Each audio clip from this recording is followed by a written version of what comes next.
beer. Well. Yeah. Anyways, should we begin? Yes, begin. We shall. Okay. Welcome to Stockholm Syndrome. I am joined again by Victor. What's up? Energy's kind of low today, Yeah. so we'll try to make this work. First time one-on-one podcast. Yeah, that'd be fun. Well, it will be fun. Yeah, I'm pretty sure. I honestly believe so. Yeah, and I think we can go a little bit more in depth Yeah. with our topics and everything. Yeah, tangents won't go on more tangents. Maybe. Yeah. That's what So, dude, I took the political compass test today. Yeah. Like crazy. I'm apparently right there with Gandhi. You're Gandhi. Then you passed, right? If there's a pass or a fail, you're fucking Gandhi. Probably. Does it say you're Gandhi or does it say like Gandhi got No. this? There was like a chart, Okay.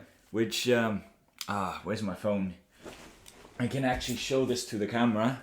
There's a chart with like all kinds of political leaders like Stalin, Adolf Hitler, Gandhi,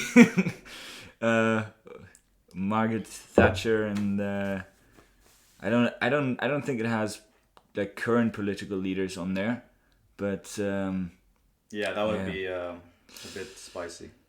here Stalin, Hitler, Thatcher, Gandhi, and Friedman. I don't know who Friedman is. Friedman. That sounds very familiar.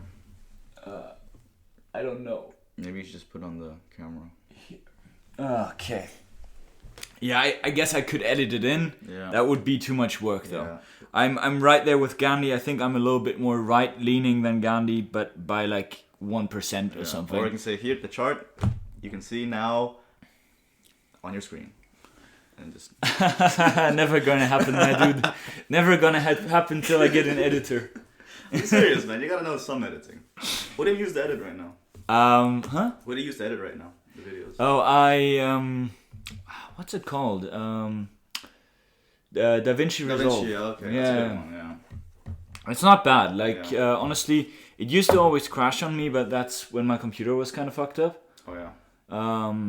And I mean, it takes a long time to process the video, but I mean, it's 3 hours long, so it takes about 3 hours for that as well. Yeah. It's a fucking great software. Like the company is super chill. Yeah, and it's for free. Yeah. So honestly, give it like if anybody's looking for a good beginner to advanced. Like it's such a good software.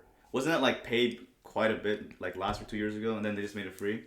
So then, I don't know. That's what I read somewhere. It's like almost like a kind of Elon Musk kind of thing to do. They just made it free for everyone. But obviously they have like a premium version, but they made it completely free after like making it paid, which I think was super cool. Just encourage everyone to start editing, you know? I mean, of course, yeah. It's the best way to like it, because people might be like, okay, maybe they're losing money by making it free.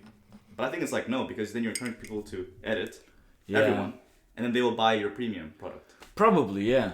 That's the best way to do it, I think, just to sell. Especially if you have a lot of competition. I think if Yeah. it was like the only product out there, Then if it was as successful as Photoshop, like, you don't make that shit free. Exactly. That's But true. with like something you have a lot of competitors, you're not the top contender. Yeah. But you go like, here's a really good product, I'm gonna make it free. Yeah. And then people get used to that. Yeah. And they're like, okay, let me get the proper one now. Exactly. You build a fan base, more of it. Yeah. Because like there's competition, so rather than winning the profits, you want to win the fans, like your users. Yeah. That's like it's a fucking great way of marketing in a way. Yeah, I mean, definitely genius. So They should do that for fast food, man. They just give out free food now at this point. yeah. Now, like I'm kind of surprised because everybody kind of in our group have the same result, and it's like on the one hand it's kind of nice because you're on one page, but then also might also create echo chambers there. Okay.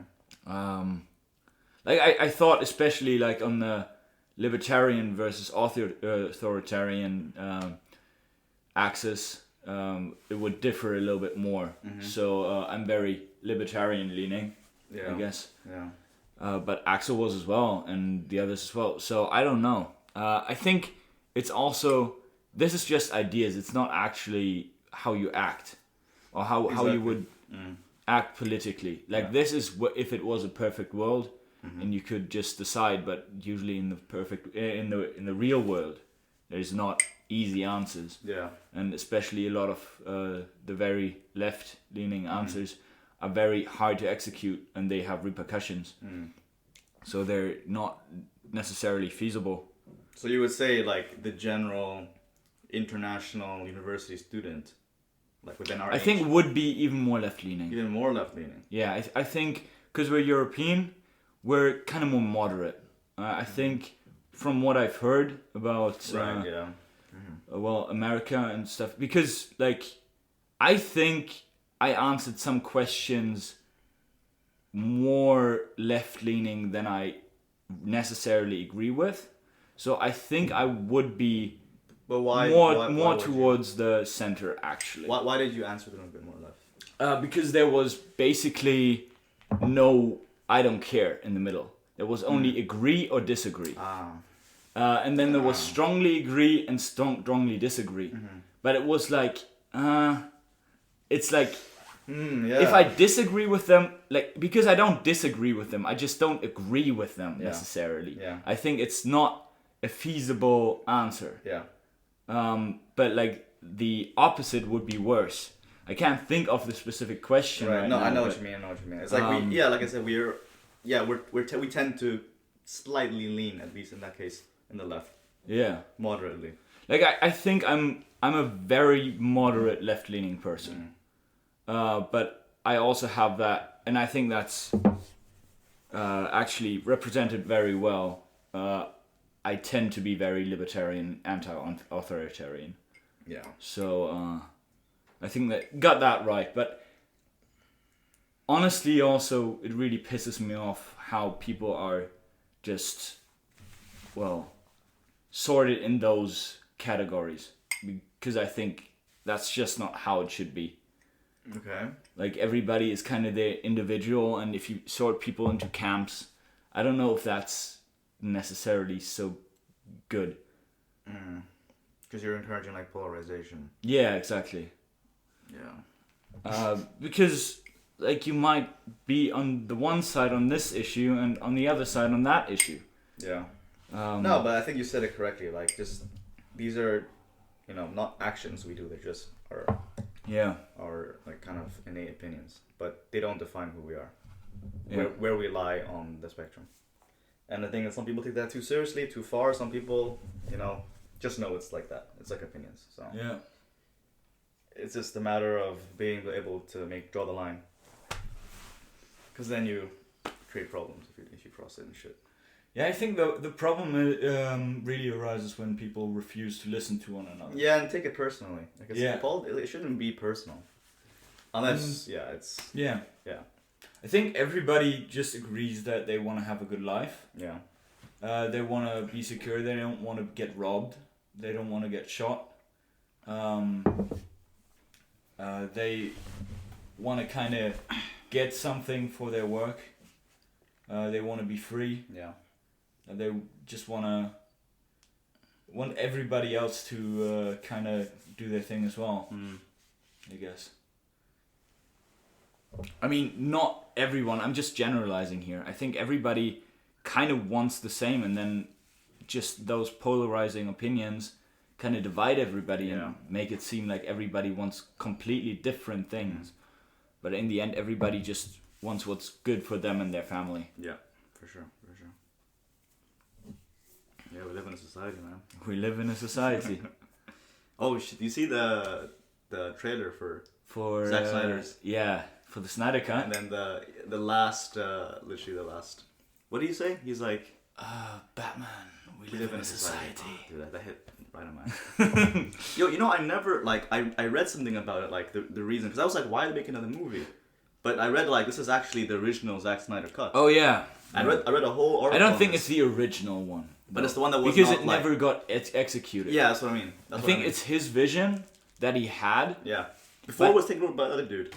Look, if he stayed on, this wouldn't have been the final product. I think so. It's just his second shot. Yeah. And he learned from the mistakes that the other guy made, and he was like, okay, time to make this right. probably. No. I don't think that's how it worked. Really? Did you read how this was basically? Well, apparently there was that Snyder cut Yeah. that never got released. Yeah, that's the one. But now they polished up like the CGI and probably added some scenes or not much. not much. Mainly, okay. From what I read, basically this was filmed in 2014 to 2016. Like, it's the original Zack Snyder cut, his vision, like you said, right? Yeah. But the original was like 4 hours long, and the production company is like, "Yo, we want it to be 2.5 or 2 hours. It's too fucking long." Oh, so it's gonna be 4 hours long. I think so, yeah. If it's the original one. Oh, that's crazy. Yeah. So Zack Snyder was like, "Yo, I cannot do that because if I cut it, it's gonna ruin the whole thing." And the guy's like, "No, we have to cut it." So he cut it down to around 3 hours. Yeah. And still the production company's like, "No, it's too long. We want 2.5 or 2." Yeah. By then, Snyder's like, "Screw this shit. I'm out." Because if I cut any more, it's gonna be a complete mess. I think that's gonna be really good. Yeah. So then the other director came and took over and then reshot everything. Oh, just Whedon, right? Something like that, Yeah. and made it into the other Justice League, and that's why it was kind of bad. So this it whole was movie is, so bad. Yeah, this movie is basically the original vision, the original what was meant to come out. Yeah. I think that's good. Yeah, so it's gonna be great. I think I'm it's gonna gonna be great. watch it. Oh yeah, for sure, we have to watch it, man.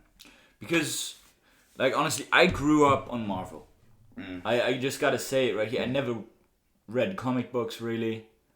I just watched Marvel movies.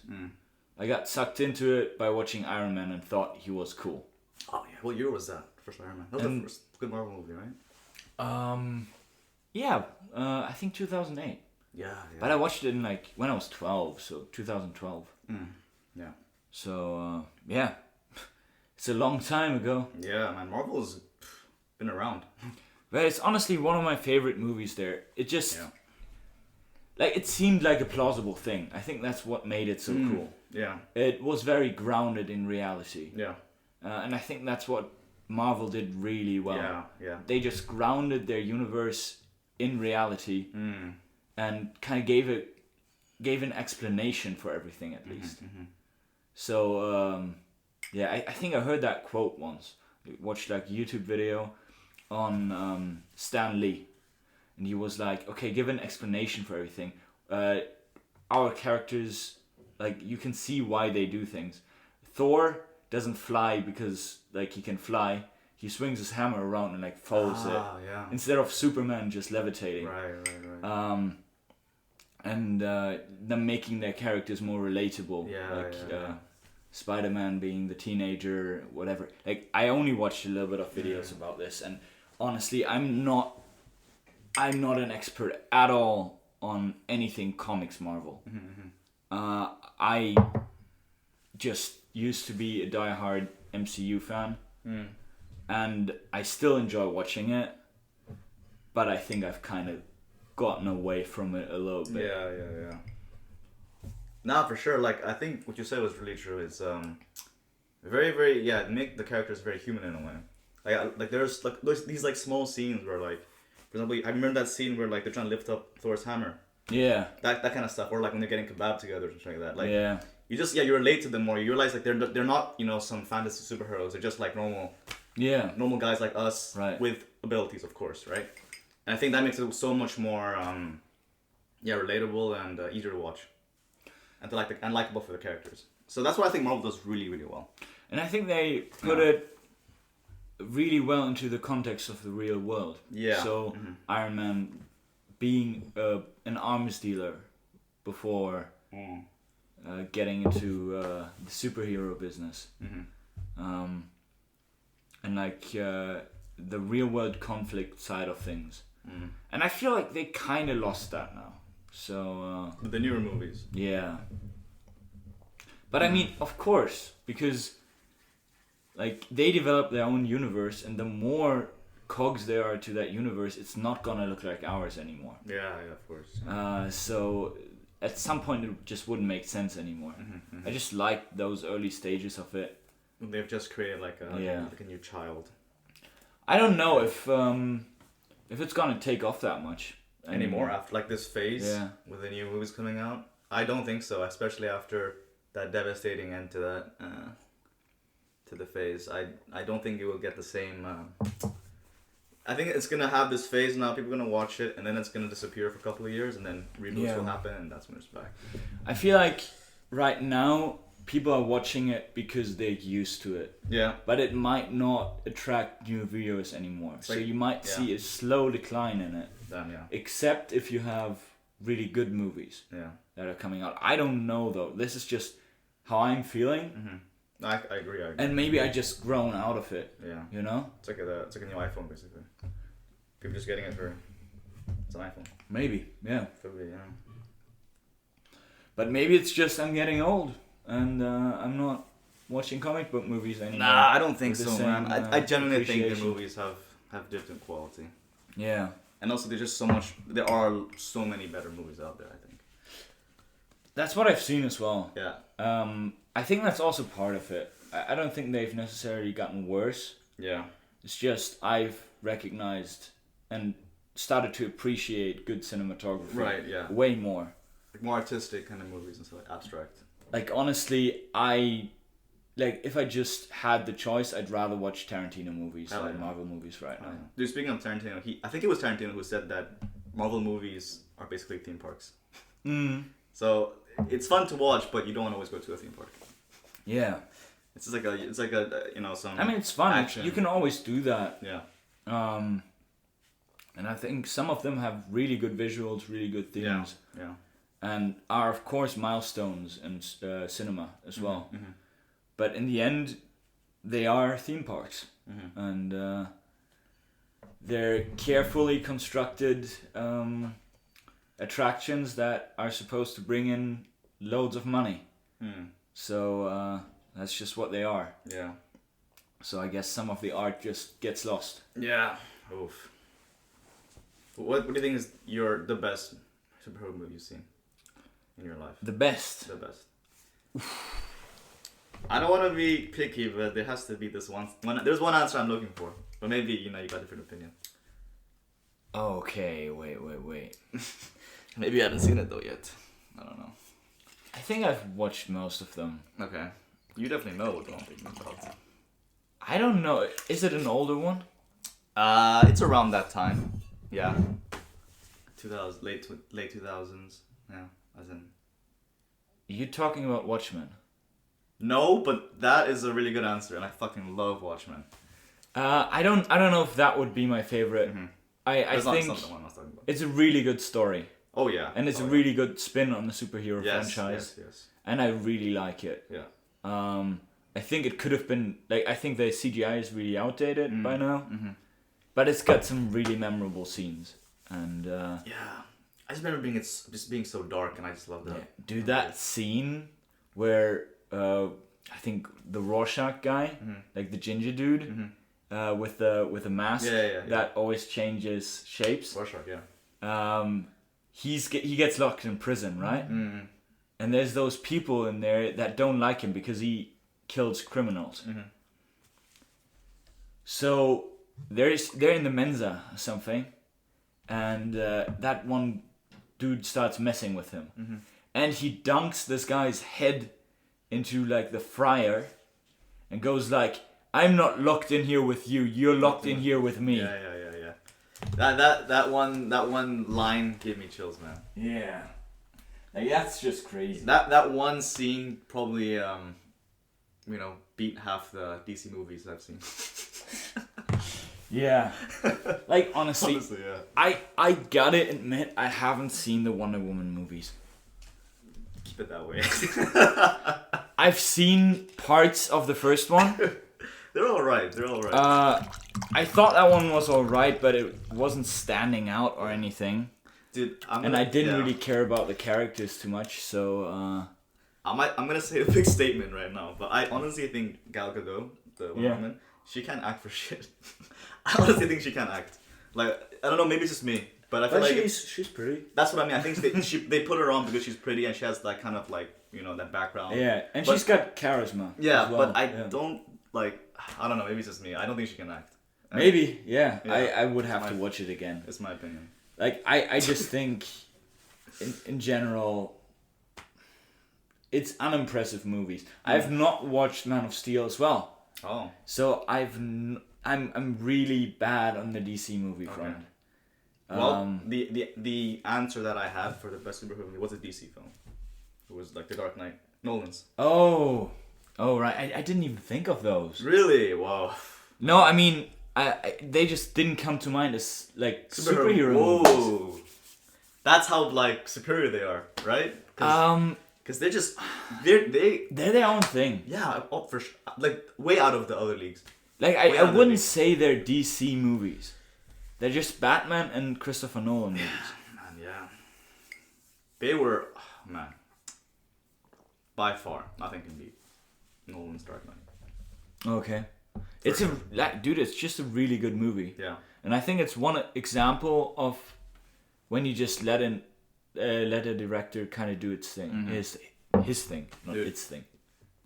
For me, when it comes to superhero movies, how I judge how a good superhero movie is not by the plot or like a superhero or the CGI. Yeah. It's about the villain, the bad guy. Yeah. Because superhero movies are basically man versus another man, right? Protagonist versus antagonist. Or another woman. I will rephrase. But yeah, it's basically, antagonist or protagonist. So if the antagonist has a shit motive, like shit character development, the main character, like the whole movie is not the main, because that's the major problem of the movie, right? The major climax.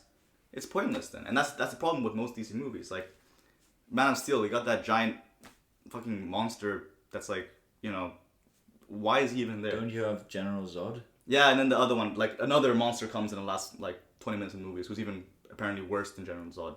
Anyways, okay. But he just randomly appears, and you're just like, as a viewer, like, why the hell is he even there? And then you just realize, like, okay, this is just a way for the director just to show, Superman beat the crap out of him. I didn't even know that was another monster. Yeah, he was like some giant ass. But I might be thinking about Batman vs Superman, maybe. I think that one, because that's Doomsday. Yeah, I think Doomsday. But still, Zod was like, "Yo, I'm a kid." I don't make my wrong, but he's just like, "Yo, I wanna destroy the world," right? It's like the same shit, man. Like, it's such a bad motive. But for example, the Joker in The Dark Knight, you have like you can genuinely like empathize with what he wants. Well. Yeah, but because the guy's like fucked up. He's like, his dad did that shit to him and all that stuff. Like, he's a fucked up dude. Yeah. You can almost understand like why he's become this character. But you don't really know how the Joker became the Joker. Yeah, they kept that mysterious on purpose. Yeah. But I just think that was done so well, and like the character, like his character development. I think he has longer screen time than Batman in the movie. Yeah. It's more like a Joker movie in that sense. That's what I mean. Like that's why Nolan made such a good fucking movie, because he made the Joker seem like such a strong antagonist. Yeah. And Batman was like, the Joker is nowhere near physical as Batman, but like he's smart and he's got these mind games, and like it's just such a good fucking movie. I don't know. That's my opinion on superhero movies. No, yeah, like I've always enjoyed watching that movie. Yeah, like, and even like Avengers, like what's his face, Thanos. Yeah, he's a great character. It's a good villain. Yeah. Yeah, definitely. Totally. Really good villain. But I think that's why Infinity War yeah. was better than Endgame. Because Infinity War Thanos is like, yo, there's too many people in this universe. I gotta make this happen. Yeah. I don't enjoy this. He doesn't seem like he's enjoying it at any point. Like he's not actually evil. Just he wants to make the world. However, in Endgame, Thanos actually is evil. It's like a younger version of Thanos. Adolescent Thanos. Dude is I mean, yeah, but dude is just more evil than in the other film. Yeah. This time he's got armor and a big ass blade and shit. Yeah. And he actually wants to kick the crap out of everybody. Because he sees they killed him in the future. Yeah. Immature Thanos, yeah. I can imagine adolescent Thanos hitting puberty. He's like, I want to kill everyone in the universe. And then when he finally matures, he's like, you know what? Half. It's a bit more fair. We'll settle for half. Yeah, we'll settle for half. Yeah. Right. Adolescent Thanos. What would you do if you had that, what's it called? Infinity Gauntlet. The goblet. The goblet. What's it called? Infinity Gauntlet. Infinity Goblet. Wait, I can do anything I want, right? I think so. Oh, that's a good question, man. I don't know. What would you do? Maybe I'll think about it. I think it's too much power, man. Too much power, yeah. This is as Uncle Ben said. With much power comes great responsibility. Reality can be whatever you want it to be. Yeah, it's. I don't know, man. Like I would definitely wouldn't kill half the population. I feel like that's. You could just make the universe twice as large. I guess, but like that's not our problem though.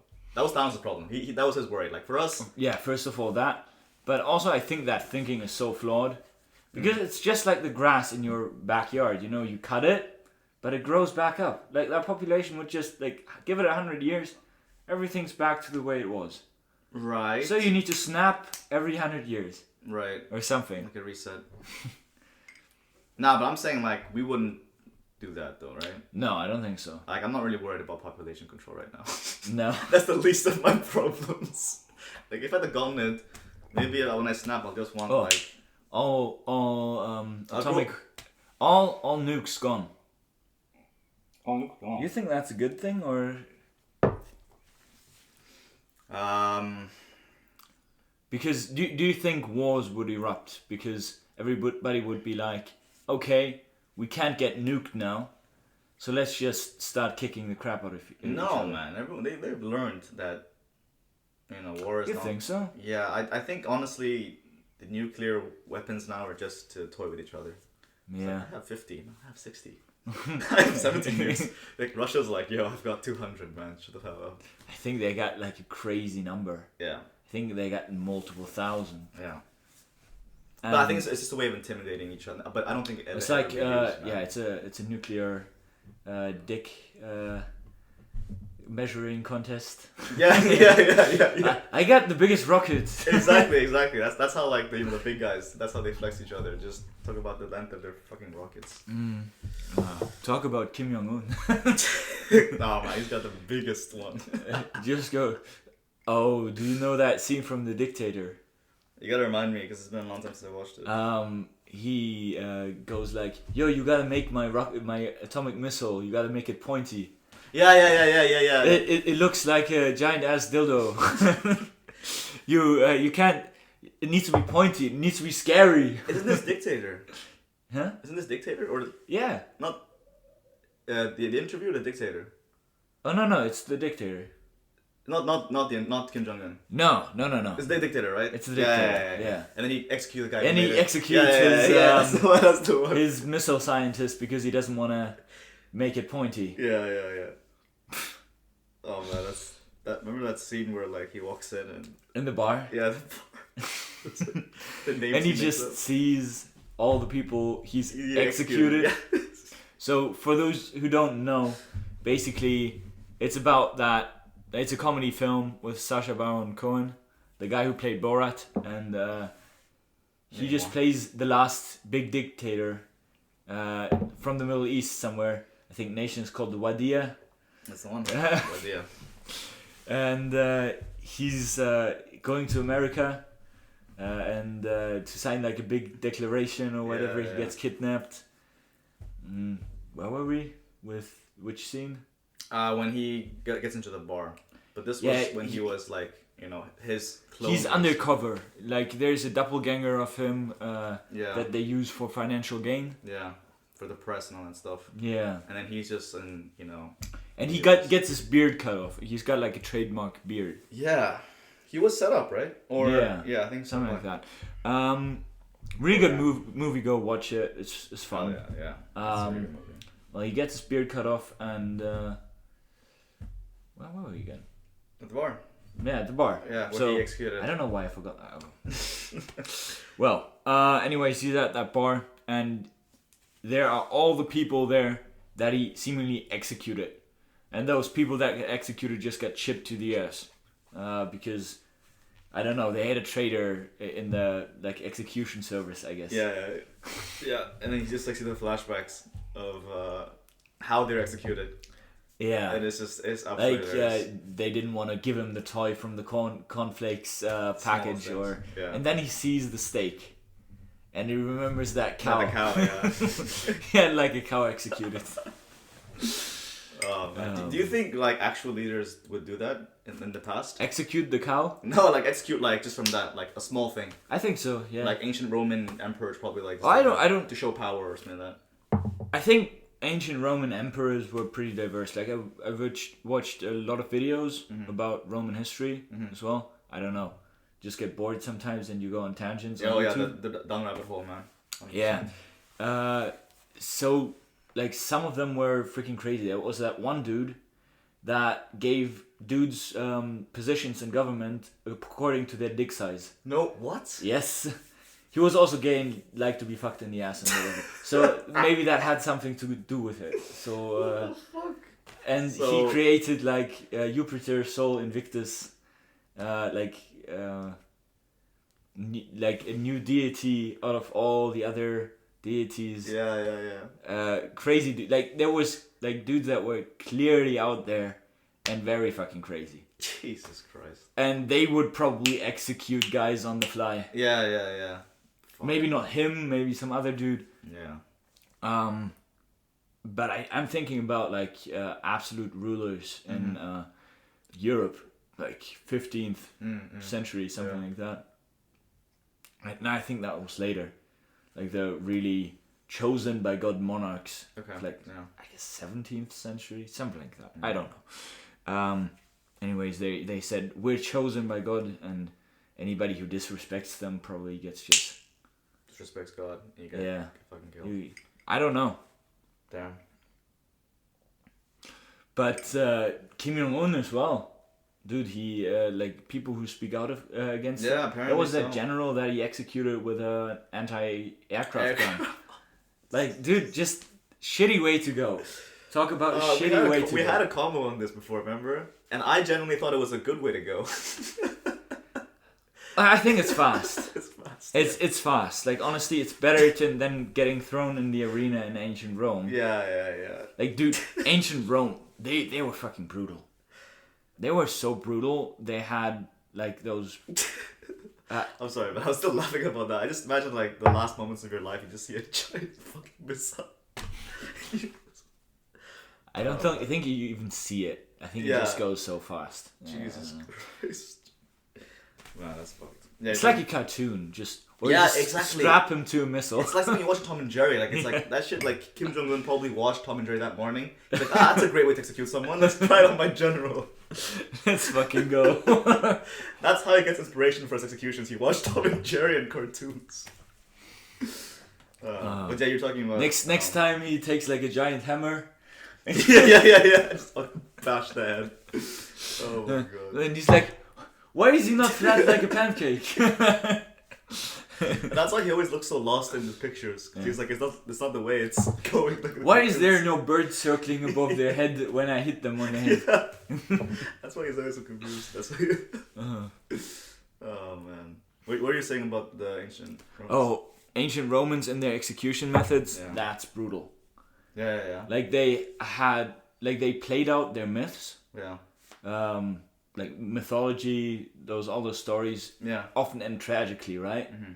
So they took like some prisoner, and made him play that out, and in the end he got eaten by animals or whatever. Oh my god. And just had to live out that death. That's so fucked. That's the worst way to go, man.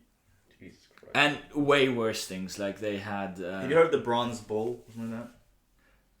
When a person is placed in a bull made out of bronze, a bull statue, and they light a fire under it, and you can hear and you roast. You hear him scream, and it's like the sound of a bull screaming. Yeah. What the heck? And they got like another one where like you have weights on your feet, and it's like a spike, and you're sitting on it, and you slowly like it goes up. You know this one, right? So it's like a spike, and then a guy's like groin is there. He's got weights on his foot, and it's like slowly just penetrating your body, like through your ass. Big yikes. Fucking big yikes, man. Thank God we're not living in those kind of times, man. Yeah, thank God, and I hope we're not reverting to those kind of times. You never know, man. You never know. Yeah, but I went down the rabbit hole with execution and tortures. Yeah. Torture. The rat. The rat. Oh, like just eating you alive. The rat one, right? Oh yeah, the one with the bucket. Remind me again a little bit. Okay, so what you do is you put a bucket on your stomach, You put the rats yeah, inside yeah, and you yeah. heat up the bucket. Yeah. So the rat wants a way out. Yeah. It's gonna eat through you. Eat your organs and shit, man. Oh, dude. Like, dude, if you just know you're going to die. But dude. And that thing, like in those ages, like today, you might live through that. Yeah. Because like, but back then, if a rat goes through your body, you're dead. For sure. For infection and everything. Even today, but like back then, you're done for. I don't even think about it. But dude, like, do you know what the worst torture is? Because I was watching this video. What? It's the Chinese water torture. You ever heard about it? No. It's purely psychological. So what? It's basically this: a guy's like lying down. There's a giant ice cube above his head, and it's dripping like water. And that's it. For hours, you go crazy. Because just imagine like, you know, it's like inconsistent as well. The drops are like, you know, inconsistent. Like sometimes it drops twice, and you're just lying there. It's just dropping in your head. You can't move. Just think about how like screwed up that is. After like 4 hours of that, you're gonna go crazy, and people are like start screaming and shit, get hallucinations. Really? Because I feel like it would be kind of like if you hear a certain sound over and over. Yeah. At some point, you don't hear it anymore. That's because you find a pattern. Yeah. But when it comes to the drops, there's never gonna be a pattern. You're not gonna be expecting it. Oh. If there were like consistent drops, then it's like almost like meditate. Then it's like almost comfortable. If it's But the thing with the ice cube is like random, and your brain is always gonna try to expect the drop to come next, but it doesn't. Imagine that for like 8 hours. Fuck, dude. Yeah. You'll go crazy. I still think, like somehow, if you're really good in meditation and that kind of stuff, you can find a way to blend it out. Yeah. You just kind of ignore that. Yeah, that's a good point. Yeah, honestly, maybe yeah. But I don't know. I don't want to try it out. No, that's the ultimate mental test, man.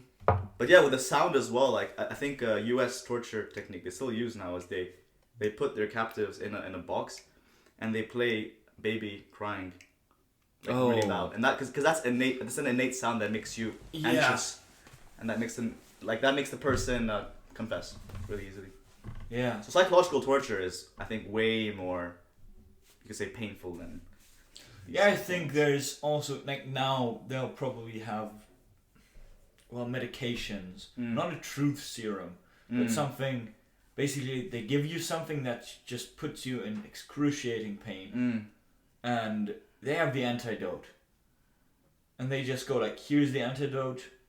You want this? Start fucking speaking." Yeah. Yeah. So that's probably that. Yeah. But the most fucked up thing is like, you know, those forced confessions. Yeah. Where the person is like suspected but not even guilty, but they just force it up. At some point they just crack and they go like, it's better to confess than to confess now than go through another cycle of torture. Yeah, that's the worst, man. That's the thing. That's very common as well. Yeah. Yeah. Well, especially in the U.S. prison system and everything. Yeah, everywhere, man, for sure. Oh yeah, I guess like in third world countries as well. Yeah. But the U.S. is very third world with its prison with policy. Oh yeah, for sure. Oh my god, don't get me started on that. Yeah. You guys should come to Swedish prison. That's very nice. Yeah. 4 stars on Yelp. You think so? Have you not seen Swedish prisons? No, I've actually not seen Swedish prisons. Like, maybe you can show it on the screen again, but Norwegian and Swedish prisons are absolutely beautiful. Beautiful. It's a hotel room. Well, that's because it's about rehabilitation, not about punishment. Punishment. Yeah. Look at this. It's like my room. It's like my studio. Yeah, but still, just imagine being locked in that for 8 years. Right, but you're treated like a person. Your prison guards are not holding batons and, you know, constantly shouting at you. You're not getting raped in the shower. That as well. Probably. They don't have soap, they have shampoo. So there's no that business going on. Oh no. Oh no. Yeah. Yeah, like honestly, my opinion on prison and on criminal law would be to basically have another category. So basically you have one category that is you actually harmed someone. So you go like rapists, people who actually hurt someone like badly with a weapon, I guess, like well, killers, of course, and all of those, they get their own class of punishment, and they get actually locked away, and you try to rehabilitate them, but yeah, especially with like pedophiles and stuff, it's very hard to get that kind of out of them, probably. Yeah, I don't know. Yeah. But then, like, non-violent offenses shouldn't be as, well, Right. persecuted. Yeah. So Maybe if you fucked a lot of people over, Mm-hmm. if you're a Nestle guy and just let people... Fraud and stuff. Like No, if you're a Nestle guy and, like, let people fucking die of thirst yeah. because they won't buy their water back. But basically what you're saying is, like, don't mix up the non-violent Yeah. with the violent, because you just... Like, if somebody sells weed, I don't give a fuck. Yeah. I don't give a fuck about that in general. I think it shouldn't be your business Yeah. what other people are putting in their bodies. Yeah. Yeah, that goes for sexuality as well as for drug use. But do you think, like, so you're saying they will not get as kind of severe prosecution as compared to a violent crime? Yeah. Would that encourage it though? Because then they'd be like, yeah, you know, I'm not going to go to that prison, or I'm not going to get that sentence. Well, I can take it. I do agree with very harsh prison sentences for violent crime. Yeah. I think that's just For something that should be punished. Yeah. And I think in that sense, sometimes punishment to like avert other people from doing that kind of stuff is actually a way to deal with this. Yeah. But I feel like people who are non-violent, you might actually be able to rehabilitate them more easily. Okay. I see.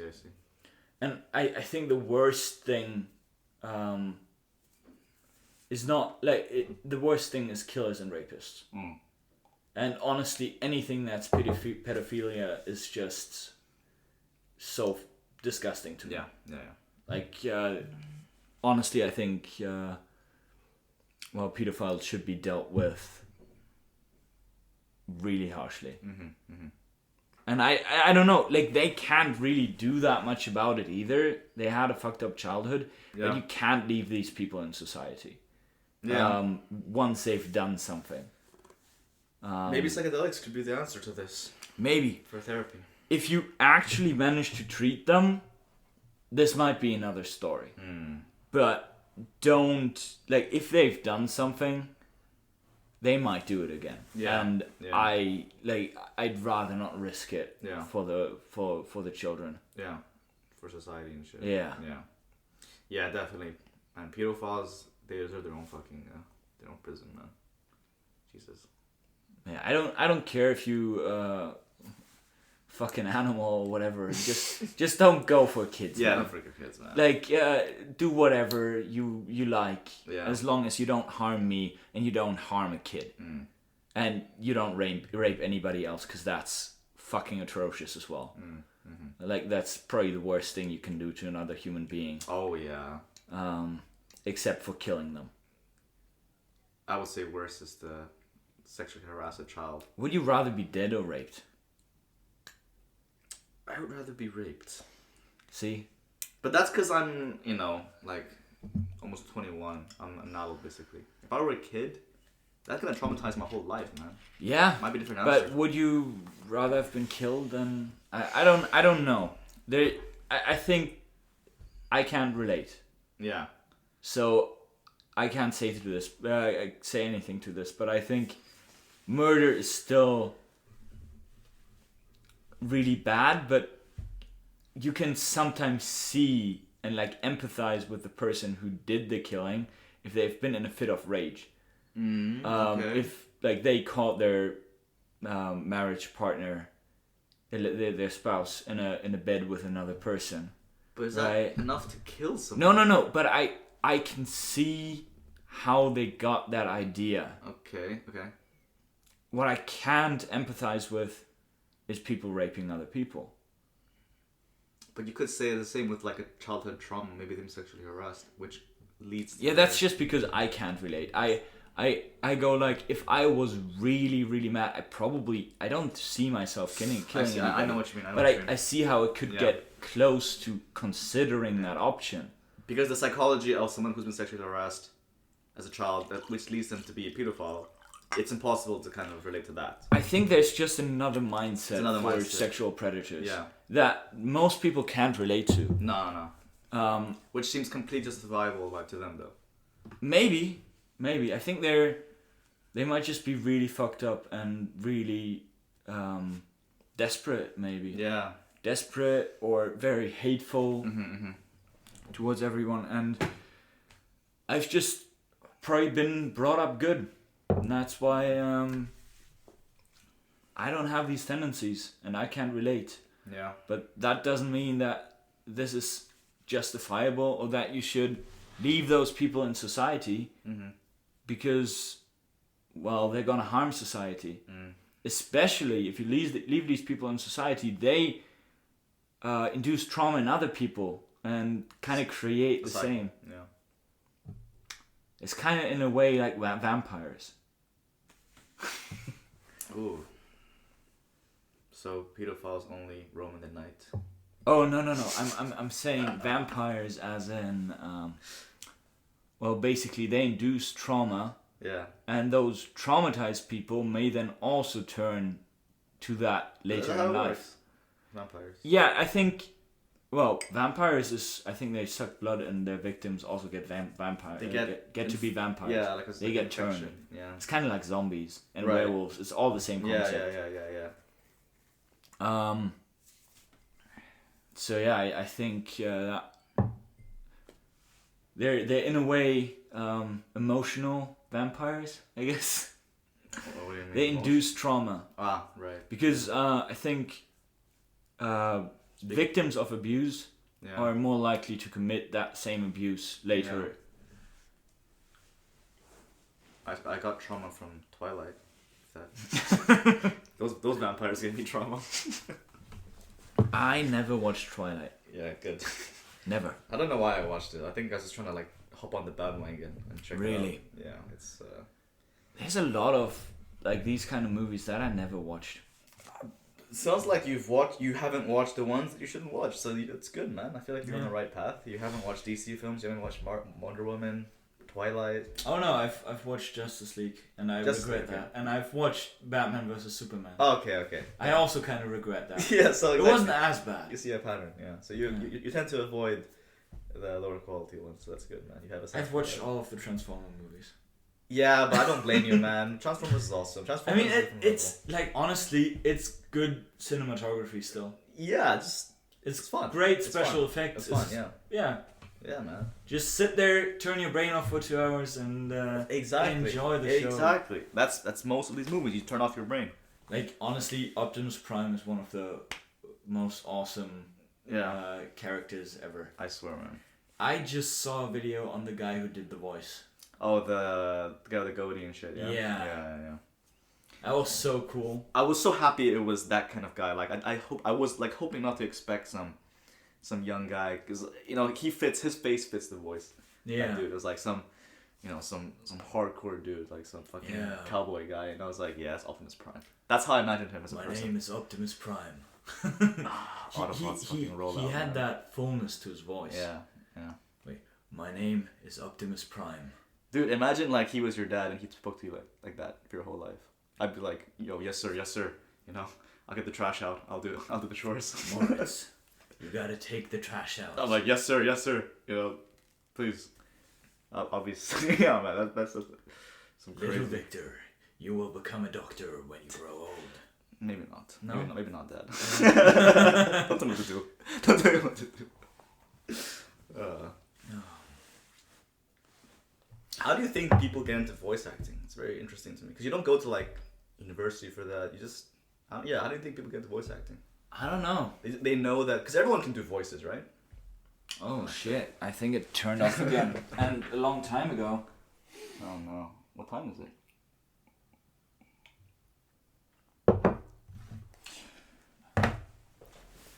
I don't know. Because everyone can do voices, but like, what makes someone be like, yeah, let's. I'm not gonna pursue this. I'm gonna. They'll probably be looking for people. Yeah. I don't know. Maybe it's people who get into acting, but are not very successful. Oh yeah, but they. I see what you Maybe mean. they have a good voice. I don't know. That's actually true. Could be like that. Yeah. Or just somebody who's very talented in that regard. Yeah. Like the one who voices Family Guy. Fuck man, he's Seth. MacFarlane. Yeah. Yeah, man, that's raw talent. How many does he voice? Like 6 characters? I think he voices Stewie, Brian, Peter. I don't know who else. Megan? No, I'm again. Megan? No. That's talent. Nobody cares about you. Yeah. That's Mila Kunis, right? Yeah. Yeah, that's crazy.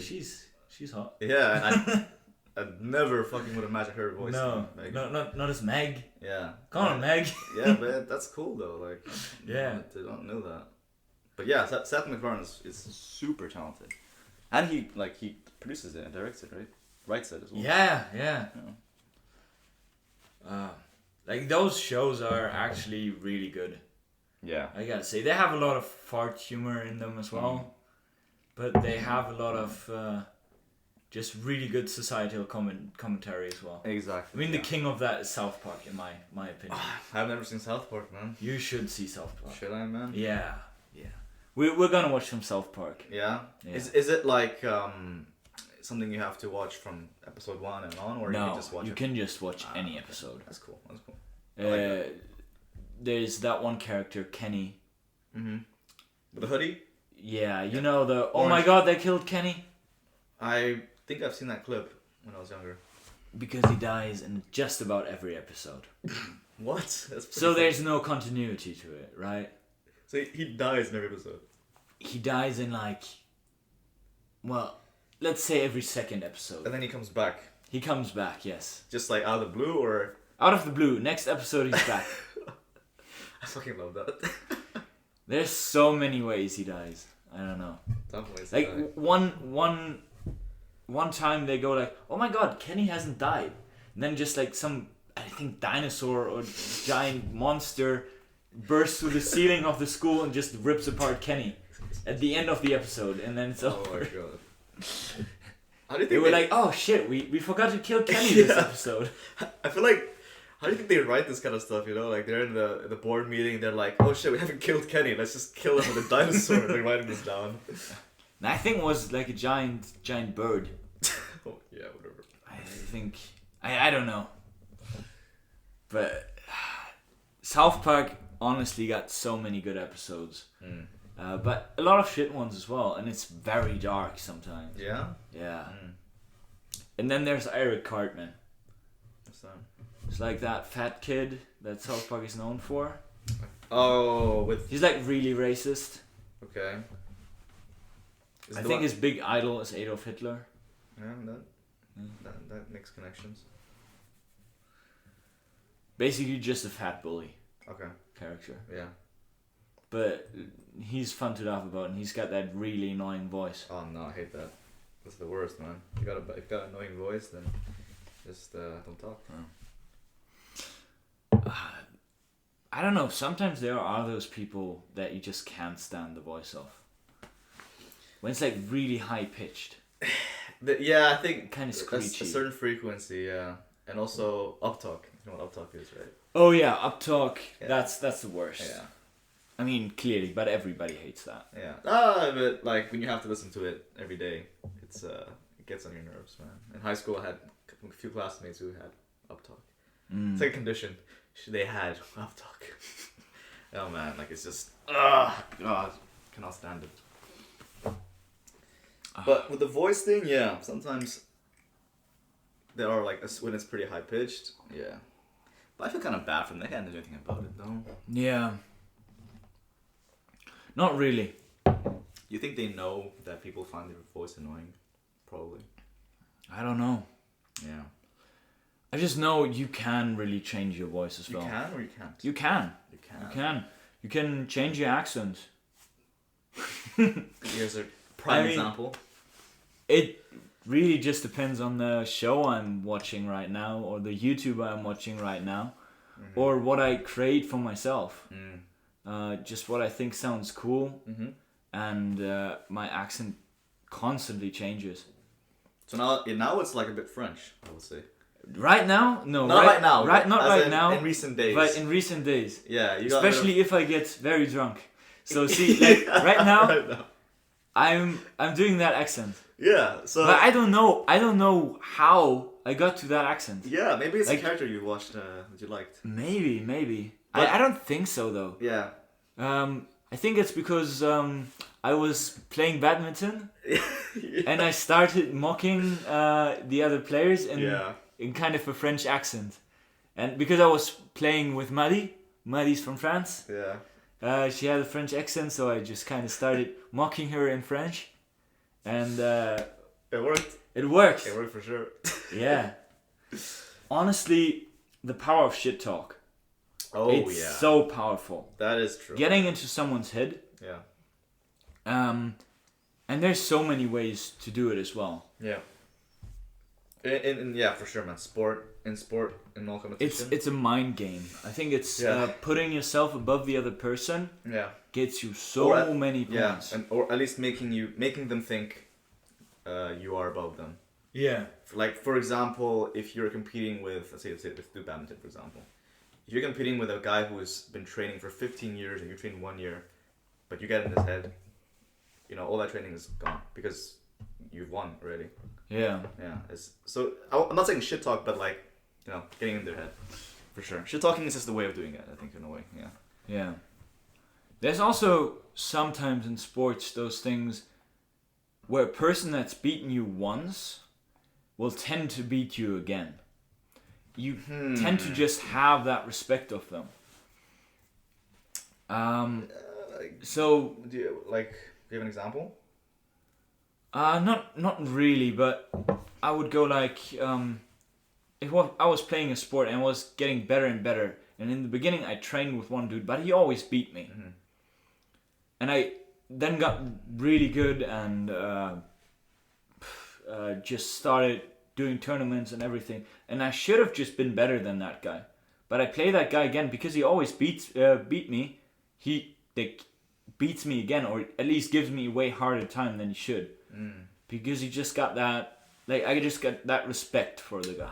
Okay, but that's because you've been training with him since the beginning. Yeah, I think there's just those kind of power structures between individuals that kind of erect themselves, right? And they will influence how you fare against one another in competition.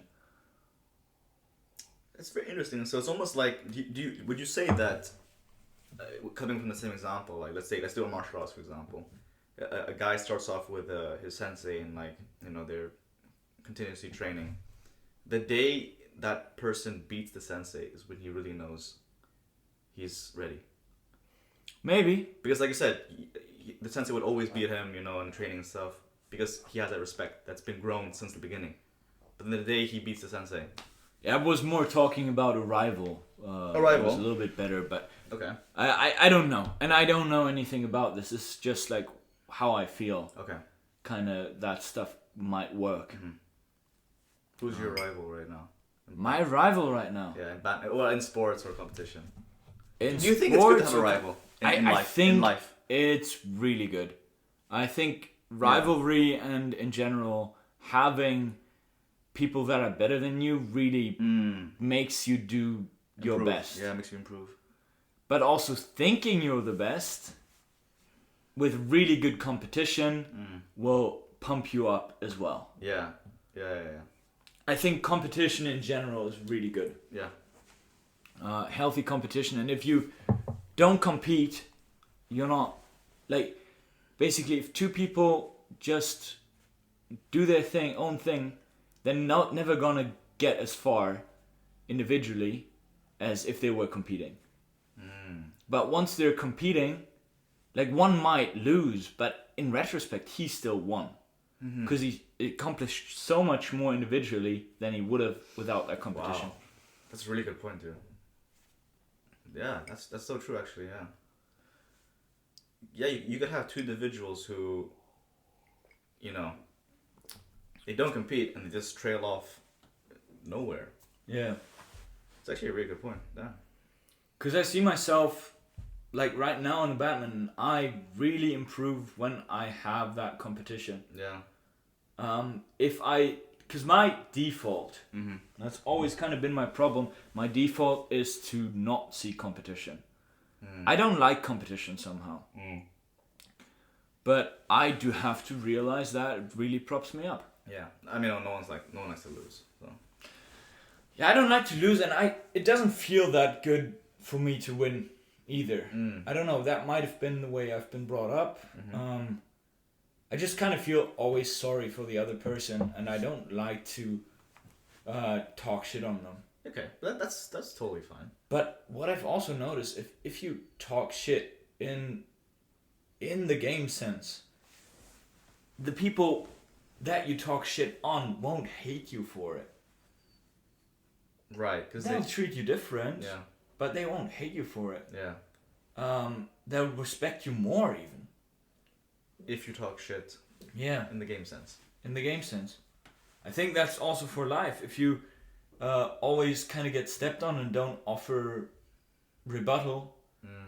Yeah. Yeah. I think it's just human nature that bullies kind of get their way. Like it or not. Yeah. Like a good amount. Yeah. It's like if you overtake it and get physical and that kind of stuff. Okay. Yeah. Of course not. Yeah.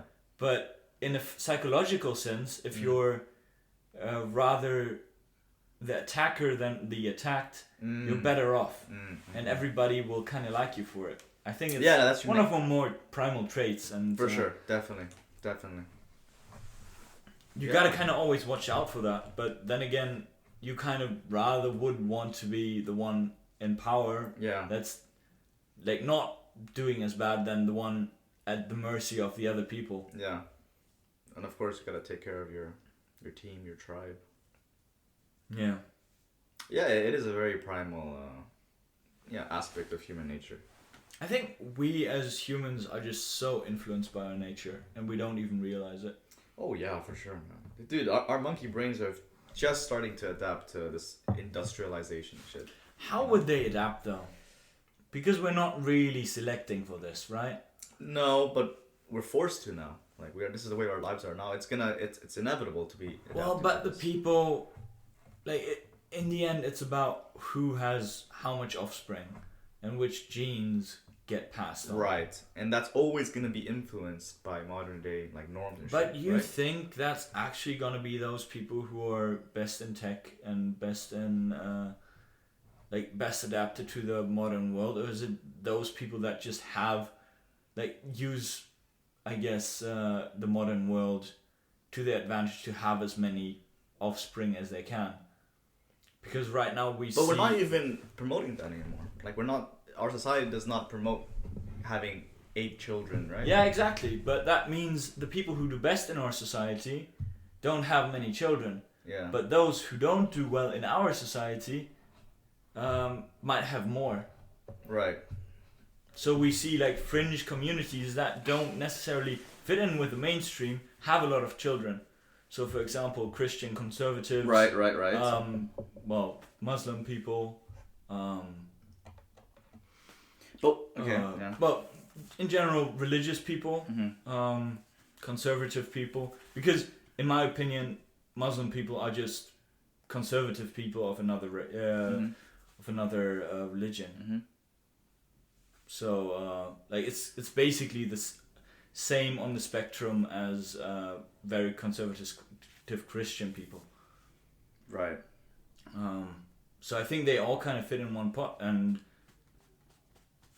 they'll probably have more children. Yeah. Because what I'm thinking now is what is we talk about best in society. How do we even measure what is money, wealth, or happiness. You know, Yeah. like maybe But all of that, like a happy life, might not correlate with most genes passed on right. in today's society. Right. Yeah. Yeah. Yeah. I agree. Because we're not, and thank God for that, right? We're not eliminating those that don't fit into society. So I don't know if we're actually adapting genetically to this society. Because we are super relaxed with yeah, I know what you mean, yeah. Maybe it's just like an adolescent phase in evolution right now, which But we will have to go then you mean like artificial evolution in a sense then? Yeah. That we kind of take care of our own genes Yeah. to make us fit into... Or it could be that the destiny of humankind is to do this, is to genetically modify themselves fitting to our lifestyle now, or what are you implying? I'm implying like maybe the destiny of human nature is to just not have this idea of, you know, the best dominant passing the genes, that everyone should pass the genes on, because, you know, we bring more liberal and stuff like that, like, you know, that could be the destiny of humankind, to have every combination possible. Yeah, maybe. It's not about, you know, the dominant male, the alpha male anymore. Maybe that's the destiny of humankind. Yeah, I mean, that's good, because everybody's happy, not just the alpha male. Yeah, exactly. And it's not like back in the day, probably the big strong alpha male would just kill the other dudes, but he can't do that anymore in today's society. Yeah. And everybody needs to be happy. Yeah. So nobody can go around acting like the big strong dude who, like, we're in a monogamous society in effect. Yeah, in effect. Yeah. Once people are married, before that, not necessarily. Yeah. But we still strive to develop one-on-one relationships in general. Yeah. It's, I don't know, man. I need to take a piss, bro. Okay. Yeah, toilet break. Pee break.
Huh? I'm gonna have to wrap up soon because my brother is coming at 8:30.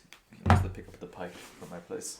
Oh. Yeah, he wants it back. Fuck's sake, man. The pipe. He wants it back now. He just can come here. But it's at my place though. Yeah, but then you guys go over there. Yeah, I guess. Yeah. Why do you think that whole movement exists though? Like on the internet, like become an alpha male, become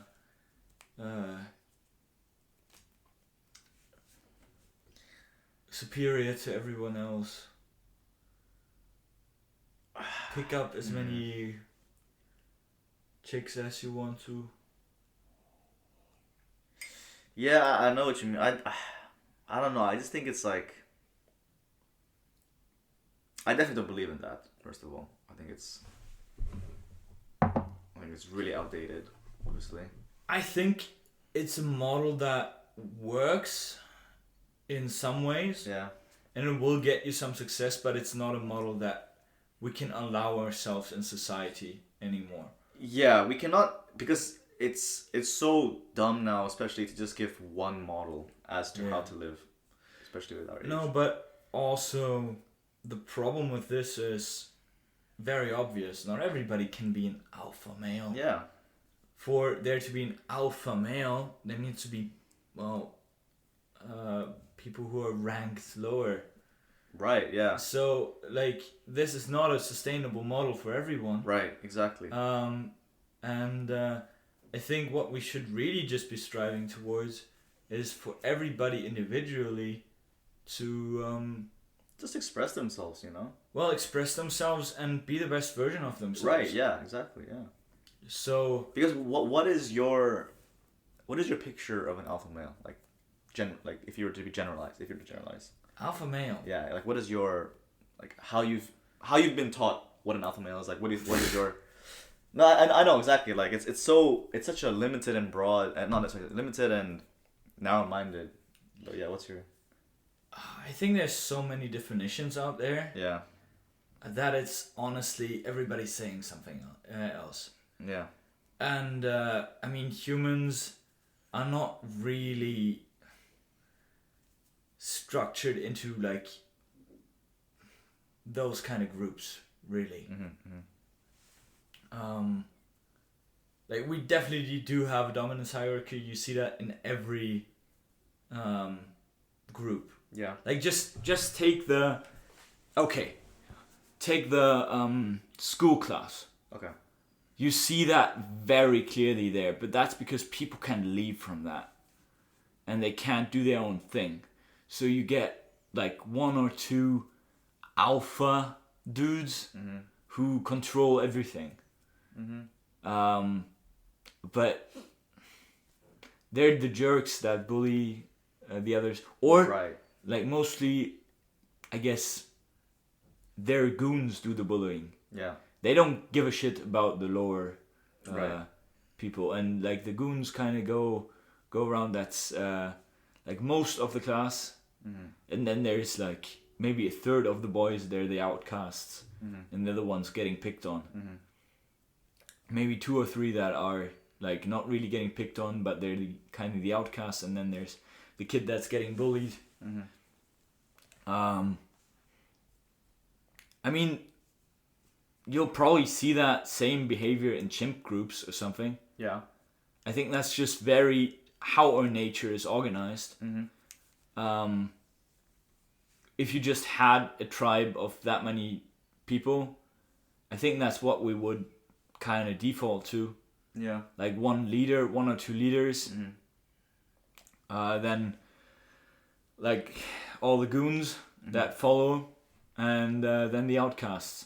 They kind of are kept around, but they are not getting with the girls and not doing anything. But that's just the tribe model. And that's very outdated, and that's not how you build a society. Exactly, yeah. Because if you think about it, you could argue that the reason why chimps and apes have not evolved past like humans is because they're still following the same model of an alpha male. Maybe. And maybe for us humans... I think it's something different. You could argue that though. Yeah. Right? Because we're seeing that now with humans as well. Like it's a different kind of model in that sense. Yeah. Like, you know. So that could be a reason. But then I also saw some other basically definitions. It's about kind of going your own way, not following the norm. I guess. Doing your own thing, being independent, making your own decisions. Yeah. Not letting anybody tell you shit. I think that's very powerful. Yeah. And if everybody went that way, but still, society wouldn't work the same. Because you just need that portion of people who just conform. Yeah, that's the thing. Otherwise, you have chaos. You have anarchy. Yeah. And, that's kind of the problem. So, if you want to go down that path, you can have a lot of benefits. Yeah. But just know, if you want everybody to follow that path, it's going to look very different. Right. Probably a lot more split up. Right, yeah. Because you can't have these huge, well, basically a country is a hierarchy. Right, yeah. Because you have one guy at the top, or like a group of people at the top, they make the decisions, they give their orders to the police, to the whatever, to anyone that's executing. And I guess it's very split up as well. But in the end, it's the same. It's a hierarchy, and you gotta kind of conform for it to work. That's interesting. So there always has to be a certain population that conforms for it to work. I think so. Yeah, no, no, like now I see it. It's a good point. Yeah. Like if you don't have that, I mean, you could not have that if everybody was just. Then it's chaos. Yeah, then it's chaos. Well, that's anarchy basically. Yeah. Then everybody just kind of has their own plot of land.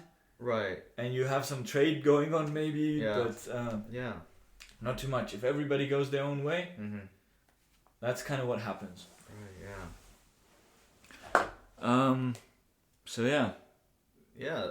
So it's like who has the who can go that way? Like how do we decide that in a way? What do you mean? Like some people have to conform, right? Yeah. And there are also people who can have the capability of not conforming. Yeah. Is that like a personal decision you make, or it's like already pre-chosen by?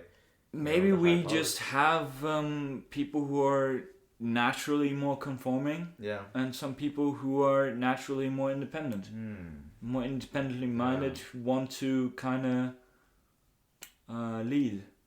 Yeah, that's a good point. Yeah, it could be like a genetic thing even. Maybe. Or it's just... because people who conform are probably still happy with it. They want to. Like, they're okay with it. They're fine with maybe, their life. And then there are other ones who are... I mean, let's face it, most of us are just people who conform to society. Yeah, yeah. And I guess we all... We put society and our culture at the top now, not like the tribe leader. Yeah. So we all conform to the same thing. Yeah. Which kind of basically gets rid of that like alpha male and just like we all follow the same norms. We all follow the state, I guess, not an individual. Right, because it's with like mass globalization now and shit. It's not like one individual anymore. Yeah, but I think that's why populism is so strong. Yeah. Like sometimes when the state isn't really offering that much anymore. Yeah. You just seek for that one dude to lead you, and that's where those motherfuckers come in. You know. That makes so much sense. And that's why they all act like alpha males. Yeah. That's why you see like Donald Trump walking around with his Melania and whatever. But that makes sense now to me. Yeah. It makes sense. Yeah.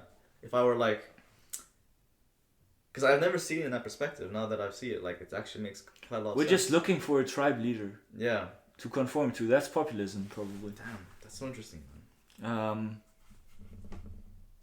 Yeah, or I guess we're kind of starved of that in today's society. Maybe if the state isn't working or whatever, and people are so in love with celebrities as well. They're just looking for kind of their affirmations. And all yeah. There was that really interesting experiment with chimps, right? I think it's chimps. It's monkeys. Well, apes. Yeah, it's always chimps. In that way, and they showed. No, I think they made low hierarchy chimps in a society of chimps pay food to get pictures of the high-ranking apes. Yeah, I've heard of this one, yeah. And they actually did it, yeah. They actually paid food. Then they tried to sell pictures of low-ranking apes to the high-ranking apes. Yeah. They had to give them food to even look at those pictures. Yeah. So they didn't give a fuck about it. So they were basically the ape celebrities. I think we're just, like with celebrities and with everyone, we're just kind of looking for our own like tribe leaders that we don't have anymore. Yeah, like a role model in a way. Yeah, a role model, exactly. Yeah, not a celebrity, man. Like right now we conform to society, maybe back in the day we just conformed to the tribe leader. Yeah. So I don't know. I don't know what the solution is to all of this. I think there needs to be one. But yeah, it could be dangerous to, seek that to some celebrities nowadays, because they're not really. There's always some higher power that's influencing it. Yeah, maybe. There's some monetary power, but then again, the same in governments. Yeah. So don't even get me started on corruption and lobbyism, and that's a whole other topic. Yeah. Crazy stuff as well. Yeah. It's something I don't really know much about though, so I cannot have a say. Yeah, actually. Yeah. I feel like this whole conversation is very lackluster because we don't actually know what we're talking about. It's just we have some ideas. Yeah, it's speculations. Yeah, but I think it's still like very interesting points though, especially about the celebrity thing, alpha male and shit like that. Yeah, I don't know. It's off again.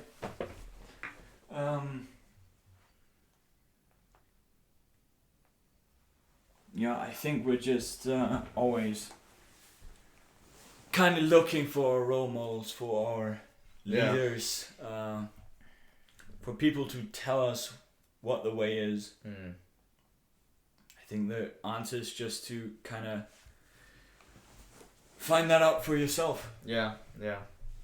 And I think if you can get everybody independent and educated, then we can work together as a society. Yeah, and that's why I think spirituality is so important as well. Yeah. Because it's not. We're always looking for answers, right? I think it's good. It's obviously every now and then good to look out like externally through role models, celebrities, whatever. But I think truly the answer is inside, like spirit, like in your spirit. To look inside, if you want for answers, especially like now, where religion is not as, you could say, popular as before, older times. Yeah. We're at a phase where a lot of young teens are kind of lost. In that sense, there's no they're seeking for answers, and I truly think like spirituality is the answer. To look within themselves. Astrology. Yeah, if you want, man. Whatever works for you, man. Astrology, that shit. Fuck yeah. Whatever fucking works. Are you a Libra? Because then I can't associate with you. Oh my god! Don't talk to me if you're Capricorn, bro. Don't talk to me, man. Yeah. No, but for sure, like it's. I mean that's just again another example of people telling you what to do and what your fortune is. Yeah. Instead of you listening to yourself. Yeah. And kind of just making up your own mind. Yeah. Instead of that, you're actually reading horoscopes and go like, this will define my life. Affirmations, man. It's all about affirmations. Because you read you read what you want to read. Yeah. That's how our brains work. Maybe. We want to read how we want to So read. in a way it would work. Yeah, actually. Because it makes... Because in most cases, when you search up these things, horoscopes, you have your answer deep down, subconsciously. Yeah. And when you read those things, it affirms it, and you're like, yes, like the ego is like, I love that, and then like you're like, yeah, that's me. Right. You know what I mean? That's what I mean. Like you're taking external guides, but really you should be looking inside. Okay. Yeah. So that's interesting. Yeah, I think astrology is very clever in that sense. Yeah. Because I think in most cases people they already have something, they know what they want to hear or what they want to see. They know the answer already subconsciously. They just want to see it again. So it's kind of like a placebo. It is a placebo. It's a placebo religion. Yeah. Kind of. Yeah, and religion and faith could also be in a macro scale placebo. You could say that. You could argue that. Maybe. You could argue that. It's not what I necessarily believe. Because faith and placebo have very similar connotations. Yeah. You could say that. But sure.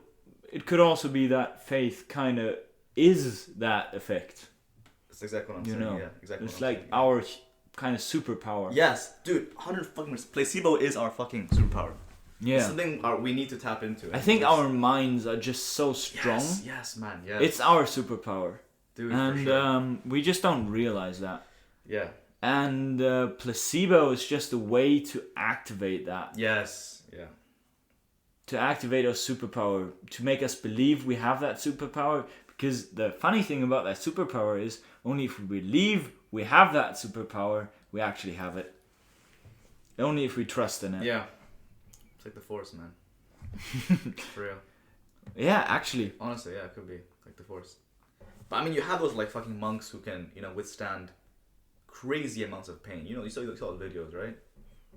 Like they're stabbing themselves with like spears and shit. I didn't see monks stabbing each other with spears. Because they, like through years of meditation, they realized like pain is purely just a brain reaction. Yeah. And they were able to hijack it. I forgot like the actual explanation behind it. But yeah, like I'm pretty sure you've seen these videos of monks like setting themselves on fire. Yeah. And they're surviving it because that's how they're surviving it. Yeah, and they're literally like sitting, crossed like this, and they're on fire for a couple of seconds, and then they're fine, like just like nothing. They don't scream. There's no pain. There's no flinch. I thought they just killed themselves. No, I could fuck it or something. I could be wrong. But or it could be like some other, not fully on fire, but it's definitely like through a large. Yeah, I know there's monks setting themselves on fire in protest of something, but I think they're dying. Okay, maybe I've gone too extreme, but yeah, maybe they just don't feel pain. Yeah, like they're able to control their mind in that sense. Yeah, that's what I'm trying to say. Like placebo was that powerful. I think 100% our mind is our superpower. Yeah, and that's how we can achieve incredible things. Yeah, I agree 100%. And it's used in like my favorite example is how it's used in sport, for example. You have these crazy in football. In football, you have a halftime team talk from a manager. Yeah. To a team that's like the underdogs, and he gives a really inspirational halftime speech, and just lifts everyone's like faith and mood and stuff, and then they will go out and they win the game. That to me is the perfect example of it. Because on paper, statistically, the players are not good enough as the other team. But just through language and through just like giving them that pep talk, lifting them up, convincing that they're gonna win the game, and they do it. Like that is truly like, the power of it. This is what I saw in shit talking in badminton. If I prop myself up, I basically do two things. The art of shit talking is revealed in this, I guess. So what you do is you prop yourself up every time you do something good. So you hit a good smash in badminton, you go like, oh damn, it was a good smash, let's go, and so on. Right? You're very loud, and when you lose a point, you go like, let's go next one, it's only lucky, you can't do anything, I will win the next one, and so on. And by saying that, if only you're speaking and the other person isn't speaking, that person will start to believe it because they don't challenge it. If they're not very equipped to handle that, they'll start believing it. And the most important thing, you believe it yourself. If you just repeat it every time, even if it's just incrementally, the lost points won't feel as bad, and the 1 points will feel way better. And you'll feel better in general. You're doing better. You prop yourself up. You prop your mind up. And you end up winning more points. And that is a cycle. So you just win. Dude, I 100% agree. For like so many times, it's like repeating it to yourself. I remember when I was in my football club in Dubai. Yeah. One really, really good way he did this to us was like whenever we're winning and we're like 2-0 up, he would immediately tell us, guys, 0-0, it's still 0-0. Yeah. Just so we do not get into like that too overconfident. He's always like, guys, it's 0-0. Like halftime's like, it's not 2-0, it's 0-0. So to keep us, you gotta remind yourself like it's not, don't celebrate too early, like don't think it's done yet. It's the same with that, like if you lose a point, don't be like, oh shit, I'm gonna lose now. If you win a point, be like, yeah, you know, I'm doing good. Yeah. So it's all about that mindset, placebo, just taking over the mind for sure, man. It's so powerful in a way. Yeah, it's also not about. I feel like if you're forcing things, you're getting worse. And I had multiple ways to get around that. I don't like shit talking. Basically, the last days that I've been playing badminton, that's the first times that I've dabbled in shit talking, really. Like, usually I like to prop up, like, my perfect outcome is either for me to lose and the winner to prop me up, or for me to win and me to prop the winner up, the loser up.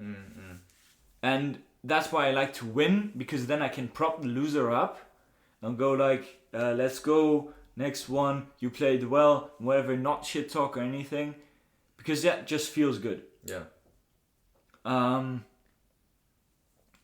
Because then I can just ensure that that will happen, Yeah. and both sides are kind of happy, at least. Yeah. Right? Yeah. Because I can't guarantee that the winner of the competition, if I don't win, that dude might shit talk to me. Yeah. And I'm just like, oh, whatever. Yeah. But I don't like that still. Yeah. But I see now that if you're actually shit talking during the competition, you're making it way more likely for you to win. Yeah, I think some sports have actually like will give you a foul for shit talking now because of that. Really? I feel like I mean it's considered almost abusive language, right? Oh yeah, it's getting into the other person's head. Yeah. But I think that's such a huge part Yeah, of these sports. but then that's beyond. Like you could argue that that's that's not the sport. Then the sport is playing the sport, not the talking bit. That's why some sports have kind of banned it. Yeah, but do you really want to ban all of that? No. I'm saying like Talking and everything. I'm 50-50 with this. I don't know. Yeah. I'm not. I have no opinion with this. I think the mental game is a part of the sport. Yeah. And you just gotta be there with your mental game, or you're gonna lose, or you gotta be way better than the other person. You could play a mental game without speaking a word, though, in a way as well. If you like you can. If you prop yourself up before the match. Or if you just are resistant to the other guy's shit talk. Yeah. If you don't get angry, if you don't get well, basically locked in that narrative, and you're just playing your own thing. But I think many people can't do that, and there is people who are really good at ticking you off. Yeah, of course, because you're in a stressful situation already. If you're playing it. But and there's shit talkers on the highest stage. I mean, just look at MMA, I guess. Oh yeah, that is where I think shit talking should definitely be encouraged. When it comes to physical, one-on-one fights, that's where I think mental games can come in. I personally think for football, like shit talking shouldn't be a thing. Really? Yeah. Okay. That ruins the sport. Then I think the only mental game is like pre-game, post-game, not during the game. Yeah. Because you pay to just watch them, to play. But when it's MMA, you got two guys together who's like probably hate each other. Of course, you want to shit talk. You want to see that shit. And I think they just gotta both believe they're the best, or they don't have a chance. Yeah, right, exactly. Or they just gotta be blatantly better than the other one. Yeah. Because if they think in their head they're worse than the other guy, and they have worse chances, they already lost. They've already lost, yeah. So they gotta make themselves believe, in like before every fight, that they're gonna win. Mm-hmm. Hell yeah, man! It's like fucking guerrilla warfare in a sense. That's why those guys that lose a few times often jump off. And leave. Yeah. But you have to really respect them if they jump back, man. Yeah. They really come from a low then. That's really crazy. Let's see if McGregor comes back. Let's see if that guy comes back, yeah. Yeah. But honestly, for that one, it's probably... He did a lot for UFC. It's probably for the best if he kind of gets into the background more.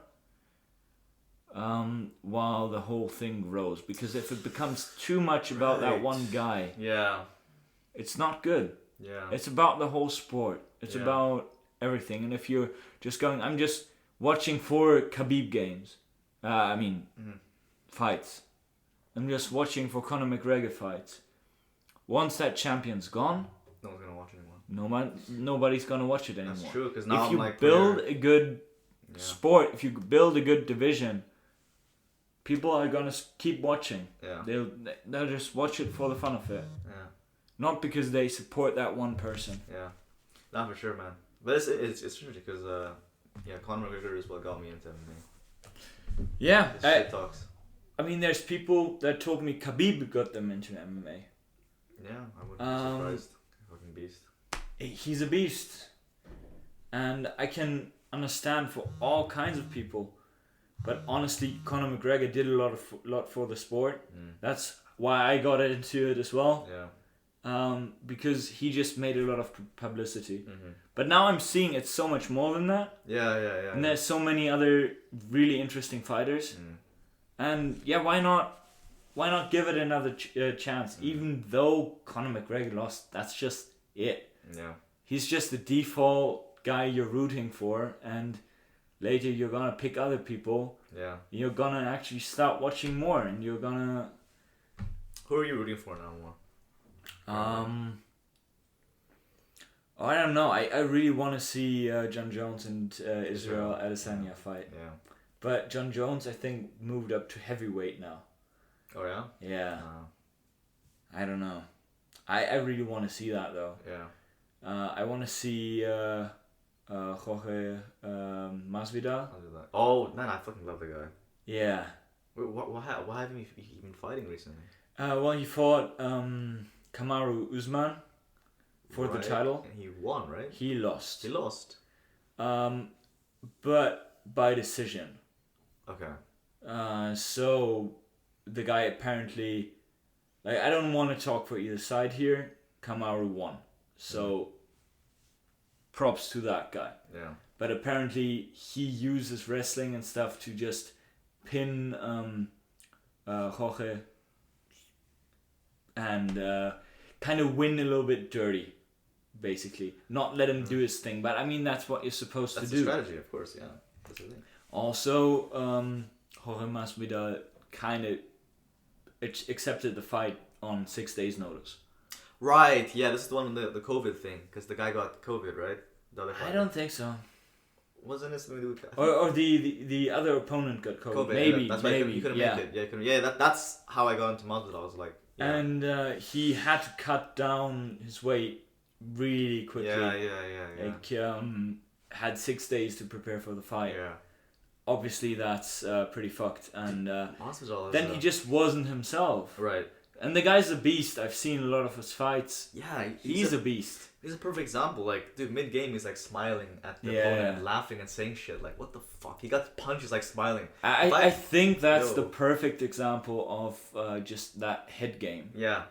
Like, you gotta be there and you gotta prop yourself up. Because you think, like, you hit a good hook on the guy and he's laughing at you. You're like, I gave it my all. What can I do more? And then by then he's fucked you up. Right? Yeah, he's really good in that sense. Probably. So I'm really excited for that. He's gonna get a rematch. With Usman? Yeah. Oh, okay. I think so. I deserve it. Yeah, I'm rooting for him. For the title. There's other people who might deserve it way more though. Yeah, I just like the dude though.